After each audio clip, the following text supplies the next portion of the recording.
COVID-19 became more than just a world changed from a health and social perspective, but also a work perspective. As a productivity enthusiast, I wanted to know the pros and cons of working from home and decided that I'd make a video about it. Fortunately, I've worked in an office-only job, I've worked fully remote, and I've worked in a hybrid setting. All three have their perks and downsides. In today's video, I'm going to break down the pros and cons for working from home from the experience of someone who's seen it from all three ways. So the pros, definitely number one is the time saving that you have. So I was commuting about 35 to 45 minutes a day. So anywhere from an hour and 15 to hour 45 a day I would have in total of commute.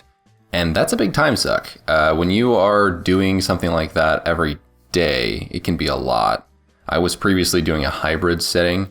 And I will say that COVID has really changed the way that commuting is. So I had a job or an internship at a similar area from my house. It was only maybe a 3-minute difference of driving, right? So it was a little bit farther, like the most minuscule amount farther. It was like I got off at the same highway. Like I said, I just drove a little bit past. And essentially, I used to take, if I didn't go crazy early, was an hour both ways rather than 45 minutes. But then traffic is just really dialed down since COVID's been a thing. I don't know if anyone's noticed that. That's been someone who went back to commuting at their job, but it's not even close to as bad.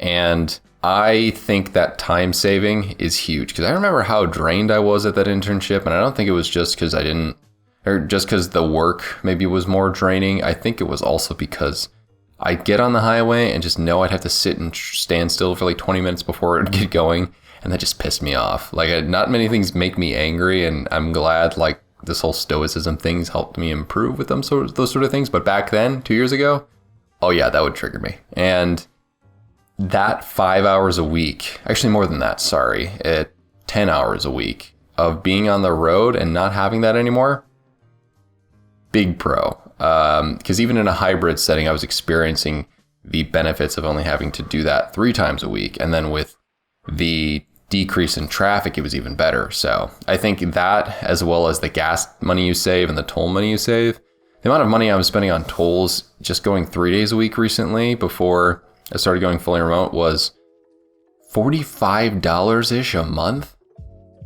I mean, just to get tolls, man. Illinois tolls.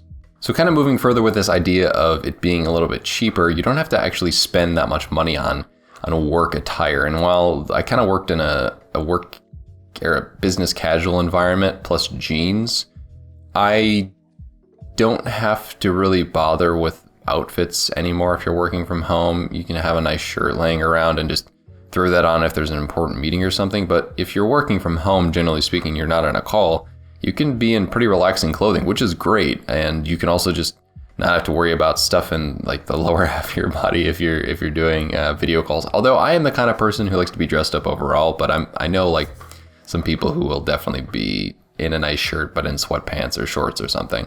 That extra 5 to 10 hours a week, by the way, can really help you. Those extra 5 to 10 hours a week, I feel like can really help build side hustles and build another income for those of you that are interested in doing that, or it can just save you some mental stress. It can give you that extra time to do meal prep, to start cooking better and healthier meals. I think there's really some benefits just with time in general. And the thing is with me and with all of the content I make is I'm intentional about how I spend my time. As it's been said before, I was listening to The Daily Stoic by Ryan Holiday the other day, and he pointed out essentially how, some people get really mad when you mess with their items. And it's so odd for that to be the case because they don't get that mad when you mess with their time. However, time is the one asset that you can never get back. If someone messes up your time, you can't get more of that. It's gone. If you break someone's computer, they can buy another one. So it's interesting how that works. And I've really found that if you're going to be intentional with your time, you can manage to take that time and do with it the right things for yourself. And for me, I get a little bit of extra time now to, get back to building my website. And I've started doing audiobook voiceover to like get that rolled out because I have an ebook and I just never bothered to make it into an audiobook and I don't want to pay anyone.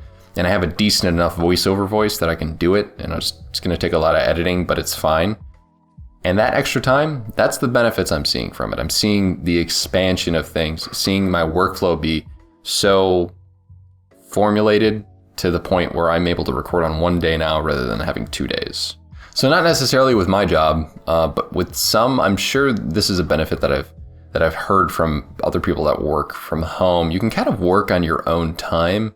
There are some jobs where you just need to get your work done. So if you're somebody who's like an early riser and you don't have to deal with the meetings necessarily, and you're more of a task doer than a task doer plus meetings person, you could just work earlier and get it done if you want, and then have the rest of the day to do whatever you want. That's a benefit of working from home.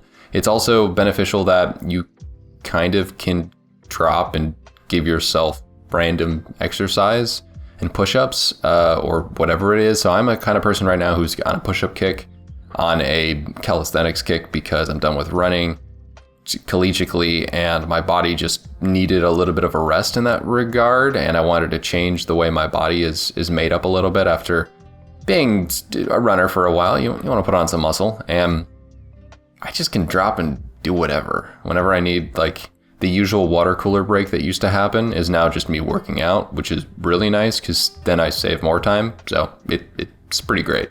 So let's get to the cons. As you've noticed in my conversation here, I talk about having more time, and that for me usually leads to more work because I am that kind of person.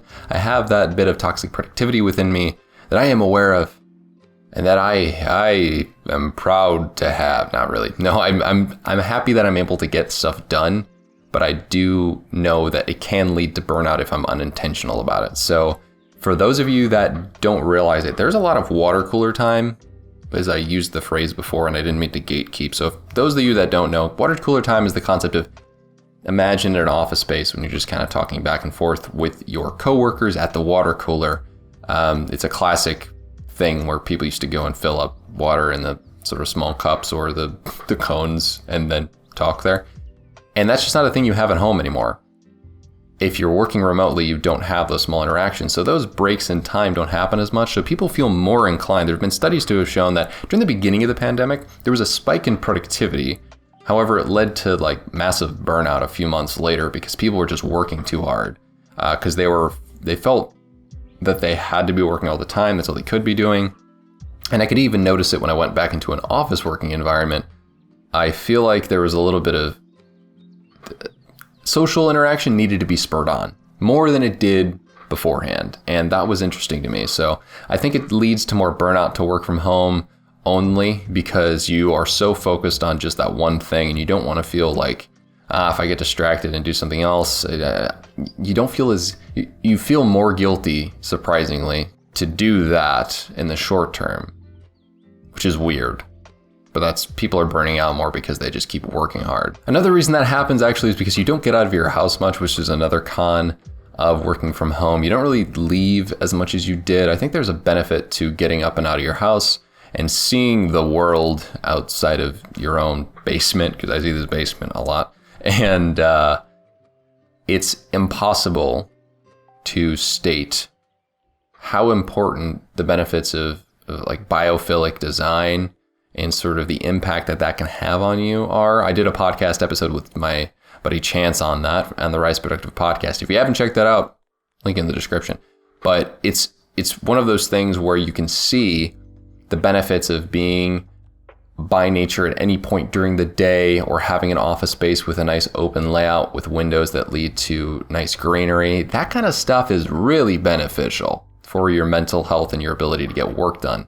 And if you're like me and have the space that you can have is in a basement, unfortunately, I don't have biophilic design, but I have a little IKEA plant to try to like trick my brain, but it's not the same. So not having that sort of at work environment that has an open layout, and the place I work is right by like a nature arboretum, so it's great. I think that's just awesome. And I really think that utilizing that sort of benefit for your mental health is awesome. So working from home, you can't always get that because it's not like you can completely reconfigure your home to have a window right next to something that's a beautiful lake or something. So you can't magically make things happen sometimes. So in order to find a balance, I think it's great to do what I mentioned earlier and actually try your best to get some like random exercise done during the day or go for walks. So since you're working from home, there is that little bit of flexibility of people not watching you at all times. And if you're getting your work done and you know the actual benefits of doing something like going for a walk or getting a minor workout in during the day, do those things because it will break up the monotony, stop you from overworking and burning out. It's good for your physical health. It's good for your mental health. There's been a lot of positives that have been shown by taking work day walks. During the book Make Time by Jake Knapp and John Zeratsky, they talked about how companies have been implementing not necessarily mandatory walks, but they've been encouraging people to go on walks. They've been putting healthier foods in their offices and kind of standardizing a more 30 to 35 hour work week. And by taking very intentional breaks, people are able to be more productive and they sustain their workloads for longer periods of time. And this is a concept that I think is really important and you can utilize if you're working from home. So if your office space is not necessarily the same as what it would have been with this work from home environment, if you don't have that same level of flexibility, there is some positives to you being in charge of your own time if you manage to make it work. If you overwork yourself and you're working from home, that's kind of on you. I understand that not everyone has the ability to go and do these things. However, if you take an intentional break consistently throughout your workday and you break it up and you don't burn out, if you're working at 95, even like 98% capacity all the time and you never burn out, that's better than if you're going like 100% for a few months and then you crash and then your workplace productivity is down and then you run the risk of bad things happening with your employer. So it's kind of finding that balance of doing those things that can keep your workflow and your productivity up while still staying consistent, because consistency is key in anything. And if you get that consistent practice, it's going to be better than if you randomly crash and burn. So remember those things when you're trying to find that balance when you're working from home. Be intentional with the extra time that you have and don't overwork yourself. Like I found myself starting early and a little bit, especially on like Mondays when we have busier days. And I don't think there's anything wrong with that to a certain extent, but I need to then intentionally be like, all right, I worked extra early in the week. I can't do that later in the week. I have to maybe start 15 minutes later or just start only on time. And if I finish my stuff by end of day, and it should be fine. You know, if I get off at 5 instead of 5:30 when I get my stuff done, it's not the biggest deal in the world because I started early a few days or 1 or 2 days and I got a lot of work done. And it's like, stop feeling so pressured to keep working if you've literally done what you can. So my preference here is actually both. Yeah, that was a big cop out. I think the hybrid model is actually pretty good. So while working from home right now, I'm in this privileged state to be like, oh, I like both. And I have the extra time to do things on the side. I really liked going into the office and having that interaction, even just having lunch with coworkers. I think there's this little level of distraction that you have at home, especially when you're with loved ones and things come up. The urge to do things around the house or for them to talk to you about subjects, just it's different, right? And I think it's important to stay in that workflow mindset a little bit, or at least kind of have it in the subconscious. And that kind of gets broken up a little bit when you're at home. Random distractions can happen if you have a dog, if you have a child. I don't think that it's awful to have those distractions. However, I don't think it's as productive either. So when we're talking about this, for me, I liked the ability to get away from home for a few days, and that was nice. However, I did enjoy the extra time I gained on Tuesdays and Thursdays when I was working from home with a hybrid model. So I think both are great. I don't think everyone should have to work in an office environment every single day in a job like mine. While I work in digital marketing, it's obvious that I can work fully remote and still be productive, as well as other coworkers of mine, and we all could. So it's interesting that the perception of working from home was so stigmatized negatively before the pandemic, but now it's kind of coming more into people can be productive. I think there is a special something about the improvements that you have in meetings. There's been definitely studies to show that while we have overall workplace productivity increase, we don't have those levels of expansion in companies as much. due to the lack of creativity that occurs over those Zoom calls. You don't have those aha moments as much when you're in a meeting, in a Zoom call or in a Microsoft Teams call. I've noticed that for sure. There's a little bit of a different vibe. Our team meetings are shorter now over Teams rather than when they're in person. And I think it's because we'd probably not get any actual great ideas on the table in the extra time that we were using before, but that's just me. So I hope you guys enjoyed this video on remote work. And if you are interested in any of the different topics about it, please leave a comment down below. I'm more than happy to answer any questions you guys have or start a discussion down there because I find it interesting when you guys give me your thoughts. So with that being said, thank you guys so much for watching this video, and I will see you guys in the next one.